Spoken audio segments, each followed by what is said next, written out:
Susama sa balod sa kadagatan nga kanunay kining gahampak diha sa kadaydayonan. Ug inana usab ang kinabuhi sa tao nga kanunay kining gihampak sa dagko kaayong mga sulod mga pagsulay sa kinabuhi.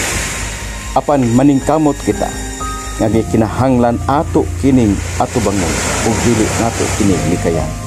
Sa panahon nga kita makasugakod, makita nato ang atong kalig-on nga diin kining mga pagsulay nga midangat sa kinabuhi usa lamang daay kini kabahin o parte sa realidad sa atong kahimtang. Busa ayaw kini dagani kundili ato kining atubangon kung unsa man ang mga problema nga nabot sa atong kinabuhi.